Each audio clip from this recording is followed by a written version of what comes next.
Senhoras e senhores, tudo bem? Saúde a todos com a paz de Cristo. Eu garanto uma coisa para você. Você vai gostar muito dessa live. Essa live vai ser muito explicativa. E não tem só coisa boa também. Já te adianto logo. Tem coisa boa mais no final, mas tem muita coisa ruim no início também. A gente tem que falar. Porque mais um processo, então, chega a Bolsonaro, né? Parece que é como tá sendo como tipo os processos de Bolsonaro tá sendo como tipo a maratona, né? Uma corrida de cavalo, coisa assim, né? Chega um, depois chega outro, depois chega outro, depois chega, já reparou? Né? Chega um, chega outro, chega outro, chega outro, é tudo sequência, né? Uma natação, coisa assim, né? Que loucura é essa? Vocês vão ver agora que mais um processo, então, e esse é perigoso também, tá? Muito perigoso. Nós vamos mostrar para você. Mais para o final, nós vamos falar sobre, então, o convite oficial, então, do Jair Messias Bolsonaro, né? Vocês vão ver, então, o convite oficial. Era o que o Xandão queria. Porém, nem tudo são flores, tá? O homem é difícil. O Xandão é difícil. Ô homenzinho danado, esse homem, hein? Deus me livre. Faz isso tudo para você, tá bom? Vamos falar do novo processo. E nós vamos falar também um pouquinho do Maduro, que me parece que ele endoidou de vez. Aliás, né? Tem muito o que esperar dele, não. Né? Parece que ele está meio fora de si lá. Vamos ver. Primeiro, vamos falar então do. Vamos falar do Maduro logo? Vamos falar do Maduro? Olha o que esse cara vai fazer. Bora! E o presidente venezuelano Nicolás Maduro disse que a Venezuela está se preparando ao lado de Cuba e Nicarágua. Cuba e Nicarágua, pessoal. Duas ditaduras. Olha só, hein? Olha com quem que ele está. Diga com quem tu és que saberás. Diga quem tu és que diga com quem tu andas que saberás quem tu és, né? Olha só com quem ele está. De Cuba e Nicarágua, caso tenha que pegar em armas para defender o país. A fala aconteceu poucas horas depois de Maduro iniciar seu terceiro mandato, depois de uma eleição, claro, contestada. A gente não pode dizer roubada, porque as atas eleitorais não foram expostas, mas provavelmente infração teve. E a Luciana Tadeu traz informações para a gente. Combina um pouco, né, Luciana Tadeu, com aquele discurso sobre banho de sangue que Maduro fez. Uribe, boa tarde para você, para todos que nos acompanham. Ele vive denunciando, né, Nicolás Maduro, assim como fazia o ex-presidente falecido Hugo Chávez, vive denunciando ameaças estrangeiras, né, em relação ao governo venezuelano. De fato, a gente viu aí durante essas eleições o Ministério da Defesa da Venezuela até exibir vídeo de mísseis sendo preparados, apontados para o céu aí, para defender aí esse processo de posse, da cerimônia de posse de Nicolás Maduro. E algumas horas depois, durante um congresso antifascista, que inclusive contou com a participação do PT, do Partido dos Trabalhadores do Brasil e do Movimento Sem Terra do Brasil, Nicolás Maduro diz que é preciso fortalecer a defesa da Venezuela em diversas frentes. Daí falou na questão política para continuar, né, no poder e defendendo o espaço político da esquerda, mas também falou isso, da capacidade de derrotar o fascismo, segundo ele, pacificamente, mas se for o caso, enfrentá-los com arma. Falou em uma luta armada legítima da humanidade, se fosse o caso de uma ameaça, e disse que a Venezuela está se preparando com seus aliados, Cuba e Nicarágua, e aí ele se refere com nossos irmãos maiores do mundo, sem especificar, então não dá para entender aí, nesse caso, ele não especificou se ele está se referindo a aliados como Irã, como Rússia, e diz que está, então, se preparando para, no caso de que um dia tenha que pegar em armas para defender o direito à paz, à soberania e os direitos históricos da Venezuela, Uribe. É importante lembrar que nesse fim de semana, inclusive depois dessa declaração, o ex-presidente da Colômbia, Álvaro Uribe, pediu uma intervenção militar na Venezuela e hoje mesmo o procurador-geral da Venezuela, Tarek William Saab, disse que ia pedir um pedido de apreensão internacional e alerta vermelho para a Interpol do ex-líder opositor Leopoldo Lopes, que apoiou esse pedido de Álvaro Uribe. Então, vocês estão vendo aí, né? Se for preciso pegar em armas para defender a soberania, que vai. Então, vamos ver. Próxima dor de cabeça de Bolsonaro, hein? Já está chegando aí. Eu vou chamar a Luísa Martins, porque tem informação de última hora sobre a... Não. Perdão. Vamos ver o Daniel Silveira, que tem outro problema para o Daniel Silveira. Depois a gente mostra a dor de cabeça do Bolsonaro. Pode ser? Perdão aqui. Vamos embora. Eu vou chamar a Luísa Martins, porque tem informação de última hora sobre a volta do ex-deputado federal Daniel Silveira à prisão dias após ganhar liberdade condicional. Luiz, o ministro Alexandre de Moraes considerou que Silveira descumpriu medidas cautelares que foram impostas, como o recolhimento domiciliar noturno. E a defesa do ex-deputado alegou que ele precisou de atendimento médico. Mas agora, isso é informação nova, a Polícia Federal informou que o deslocamento de Silveira até a unidade de saúde demorou o dobro do tempo normal. Conta pra gente o que diz a Polícia Federal. Isso mesmo, Uribe. Vamos lembrar que quando houve esse descumprimento das condições que foram impostas pelo ministro Alexandre de Moraes a Daniel Silveira como requisitos para ele ficar em liberdade condicional, a defesa, né, alegou que ele tinha tido necessidade de um atendimento de urgência diante de uma crise renal, né, um problema nos rins que teve que buscar atendimento médico no hospital.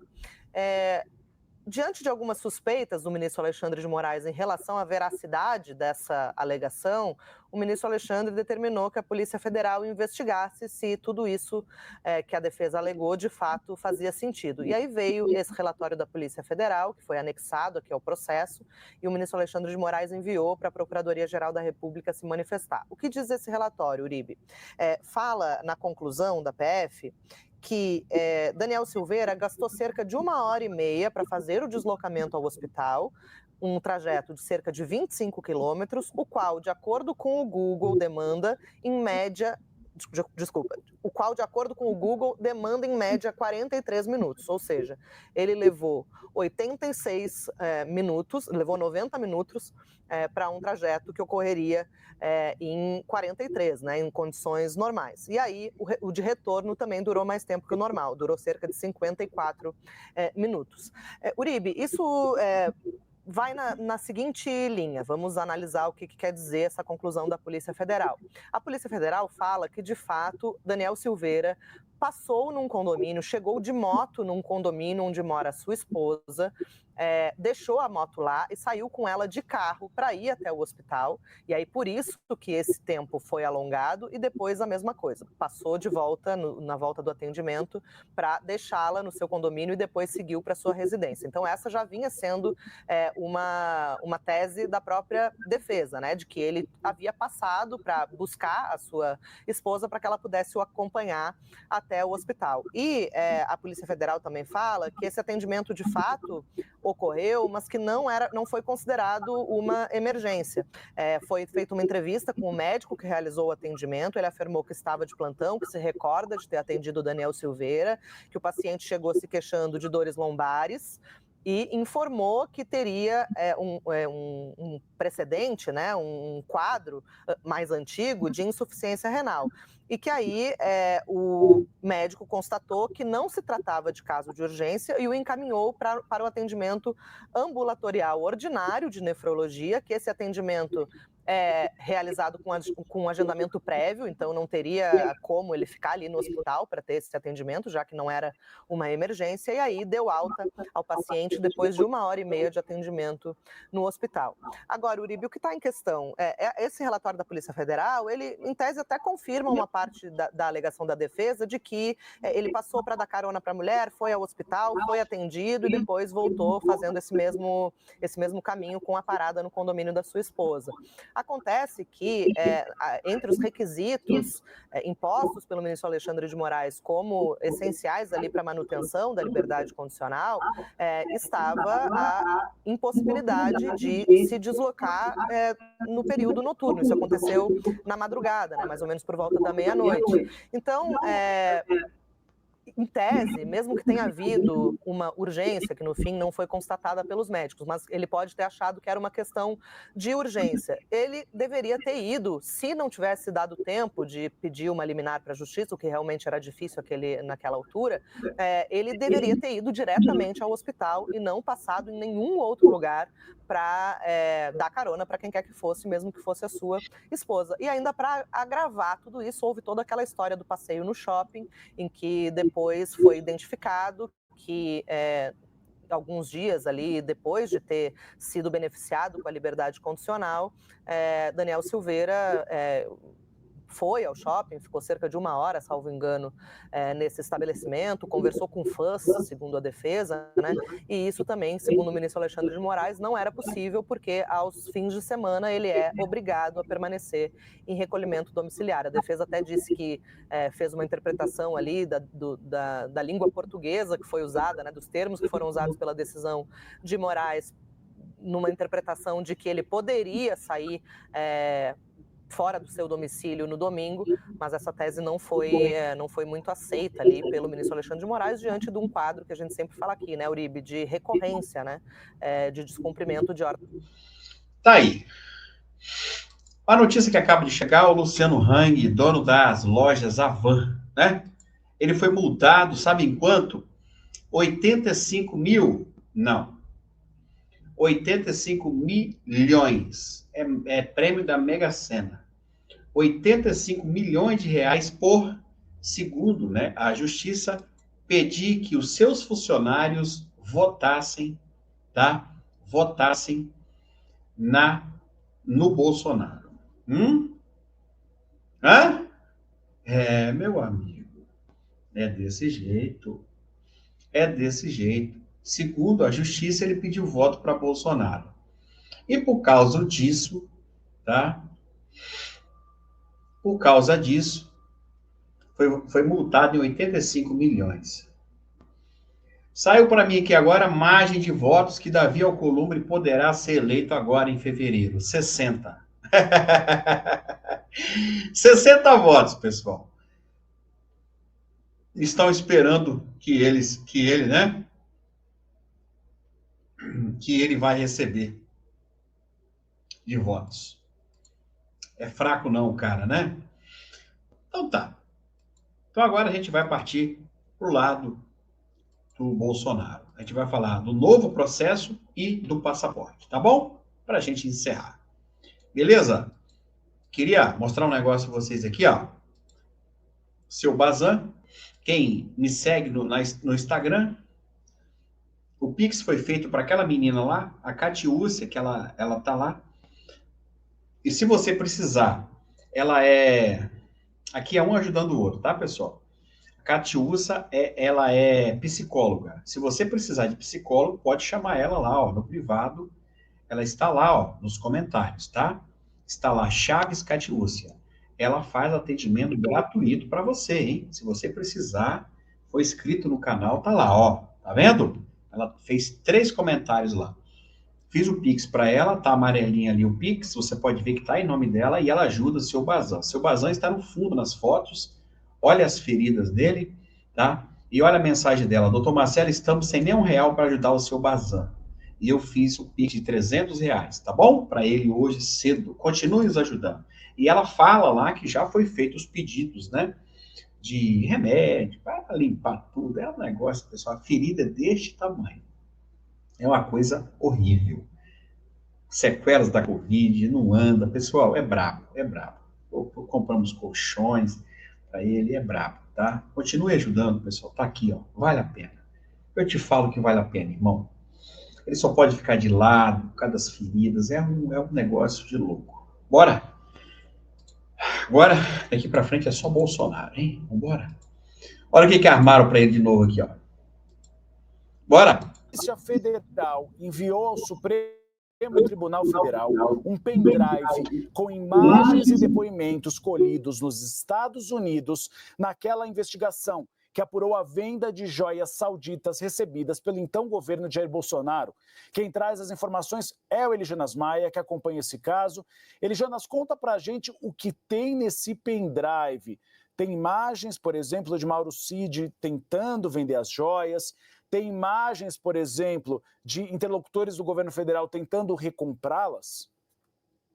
Oi, Uribe, ótima tarde para você, quem está acompanhando bastidores nessa nova semana. Um pendrive muito valioso para essa investigação, né? Pesado, lacrado, foi enviado pela Polícia Federal para o gabinete do ministro Alexandre de Moraes, que é o relator desse caso, e tem muita informação, mas não só informação do inquérito que foi finalizado no ano passado, em julho do ano passado, mas também tem anotações, notas fiscais de compra e venda e revenda também, tem fotos de tudo que foi apreendido no momento da negociação e também um ponto principal dessa imagem que está dentro desse pendrive que foi enviado ao Supremo Tribunal Federal, que são as imagens das câmeras de segurança, principalmente de Mauro Cid, o tenente-coronel do Exército, que era ajudante de ordens de Jair Bolsonaro enquanto estava na presidência. Que vale lembrar, Mauro Cid, colaborador premiado, ajudou a Polícia Federal nessa investigação junto ao FBI, a Polícia Federal dos Estados Unidos, em solo norte-americano, quando agentes da Polícia Federal foram visitar 4 cidades dos Estados Unidos, e o tenente-coronel Mauro Cid, braço direito, então, de Bolsonaro, ajudou os policiais federais e os policiais do FBI com endereços, localizações, as datas e os horários em que as joias foram negociadas, vendidas e recompradas. Então, tudo isso está agora em posse também do ministro Alexandre de Moraes, porque no ano passado o caso foi finalizado pela Polícia Federal, Jair Bolsonaro foi indiciado, Mauro Cid também foi indiciado e outras 10 pessoas investigação que apurou e apontou venda ilegal de joias do Brasil, da presidência, nos Estados Unidos. Joias essas que foram até recompradas e devolvidas para a União. Mas a investigação da PF apontou uma organização que vendeu essas joias, então houve esse indiciamento. Onde que está o caso nesse momento? Qual que é o trâmite? O caso saiu da PF, foi para a Procuradoria-Geral da República, a PGR, e que, por conta do Supremo Tribunal Federal, que pediu esse aval da PGR, o caso está nesse momento. Como que fica tudo isso? Qual que é a importância desse pendrive valioso que foi enviado pela PF ao Supremo, Uribe? Tudo isso é uma base para um processo, para o possível julgamento. Porque na PGR, o Paulo Gonet, Procurador-Geral da República, tem que decidir se oferece uma denúncia ou não contra esses indiciados. Chegando ao Supremo Tribunal Federal, então, todas as provas, os elementos colhidos pela Polícia Federal são usados nesse processo, numa possível ação penal após o caso sair da PGR. Então, finalizando, para falar sobre o outro lado também, que a gente faz jornalismo sério na CNN, já que citei Jair Bolsonaro, lembro que quando ele foi indiciado, a defesa dele disse o seguinte: os advogados afirmaram que os presentes ofertados à presidência da República obedecem um rígido protocolo de tratamento e catalogação sobre o qual o chefe do executivo, no caso Bolsonaro, não tem qualquer ingerência direta ou indireta. Então, agora a gente vai acompanhar também o novo passo a passo desse caso, que fazia tempo que a gente não falava sobre ele aqui, né? As joias sauditas, mas um novo elemento agora com esse envio da Polícia Federal ao Supremo Tribunal Federal. Uribe.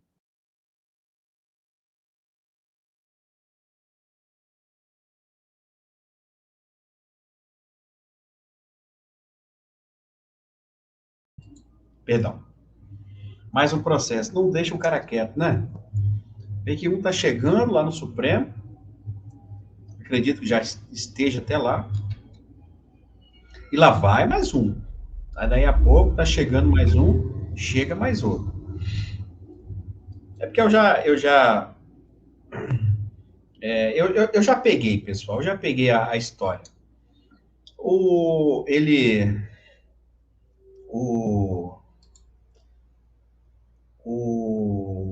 Moraes, ele quer ir acumulando as penas, né? Aí você fala assim, mas o Bolsonaro, ele pode pegar 20 anos nesse processo aí. Tá, 20 anos. Estão falando que é de 20 a 25, né? Esse que tá o Braga Neto aí. Tá. Que tem esses 40. Tá. Esse outro que a CNN falou agora, das joias, é outro. Não tem nada a ver com aquele. Então, esse está chegando. Isso é cumulativo. Deu para vocês entenderem? É como se você tivesse uma jarra. E a jarra do Bolsonaro, nesse momento, estivesse vazia. Vazia. Porque ele não tem nenhuma condenação. Não tem nada agora, até agora. E esse processo está chegando lá. Esse que está mais adiantado. Está na PGE, acho que já está lá. Tá. Aí vamos dizer que esse é 20 anos. Opa, a jarra estava vazia, chegou 20 anos. Chegou um copo. Esse outro das joias, não sei quantos anos eu não olhei, vamos supor que é mais 10. Opa, a jarra está recebendo mais meio copo. Aí daí a pouco chega outro, sei lá, cartão de vacina. Pá, mais 5. Opa, 25, mais 10, 30, mais 5, 35. Cumulativo, tá? Uma coisa vai se somando à outra. Vocês me entenderam, pessoal? Exatamente isso, tá? Uma coisa vai somando à outra. É como um jogo de sinuca. O cara vai lá, mata a 5, depois mata a 8, depois mata a 10. Vai se somando. É isso que o Moraes quer. Ele está acelerando tanto na frente quanto lá atrás, tá? Para quando chegar, e chegando, vai acumulando, né? Aí, se soma, lá no final, vamos ver uma soma, quantos anos vai dar tudo, né? Não faço nem ideia. Vamos falar sobre o convite? Vamos? Esse Moraes, esse cara é estranho. Vamos falar sobre o convite, então. O famoso convite. Eu vou colocar na tela para vocês, tá bom? O assunto mais comentado. Tá bom, o convite oficial é esse aí, tá bom, pessoal? Pronto. O convite oficial para ir para a posse do Donald Trump é esse aí. Tá? E é oficial mesmo, tá, pessoal? Esse aí é oficial mesmo. Tá? Que ele enviou para o doutor Miriam, a doutora Miriam Adelso, a Diane, o Jeff e o Raiz, tá? Esse aí é um convite oficial, beleza? Tá bom. Então, sabe, você descer um pouquinho, você vai ver lá, 60. Né? Aqui, ó. Eu vou ir aumentando para vocês verem, vai ficar mais fácil. 60. O que significa 60? Porque o Donald Trump é o 60, né? Tá lá. 60º presidente dos Estados Unidos. Olha lá, presidente. 60º presidente. Tá lá, ó, tá aí. Donald Trump está aí, ó. E vice-presidente tá aí, ó. Também. Tá aí também. Tá bom? Tá aí. Né? Então, pessoal.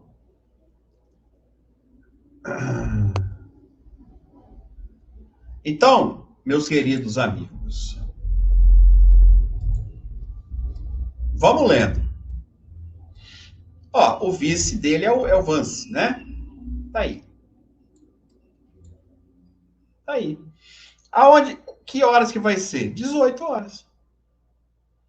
O que o Moraes queria ver? O horário. Tá aí, 18 horas. Hã? Olha lá. Tá vendo aí? Tá aí. Ó. A data, dia 20. Ó, janeiro 20. Todo mundo tá vendo? Tá. Então o Moraes queria saber o quê? O nome do Bolsonaro. O nome do Bolsonaro tem que aparecer aqui. No lugar desse doutor Miriam, aqui tem que ter o quê? Jair Messias Bolsonaro. É a primeira exigência de Bolsonaro, tá bom? Tá. A segunda exigência de Xandão é o quê? É aqui dentro desses quadrinhos. Ó, horário, 18 horas. Mais para cá, janeiro 20, a data, que é a data da posse. Outra exigência de Bolsonaro. Local. Tá aqui. Ó. Tá vendo, ó? No Place. E-mail. Ele falou que era desconhecido. Aqui tá, ó. Olha o e-mail aí. financevp@t47inaugural.com. Tá aí.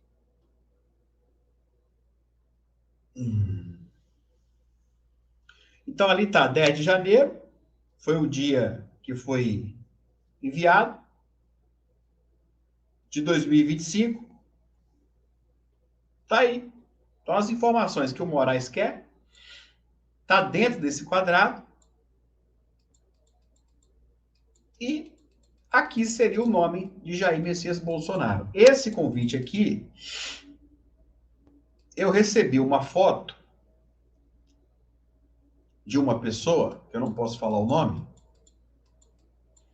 mas eu recebi de uns convidados, tá bom? Essas pessoas aqui, uma, duas,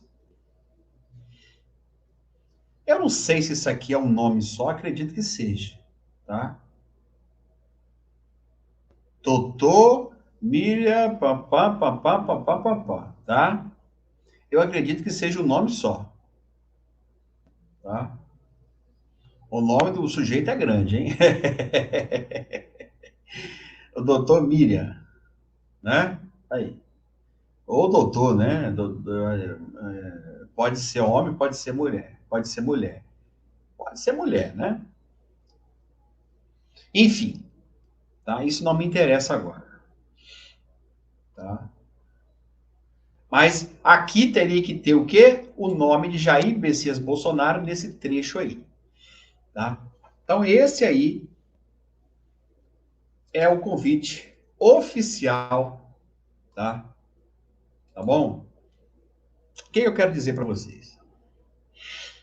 Teve muito problema com esse negócio de convite. Então, pessoal, o Donald Trump, ele começou a fazer esses convites agora.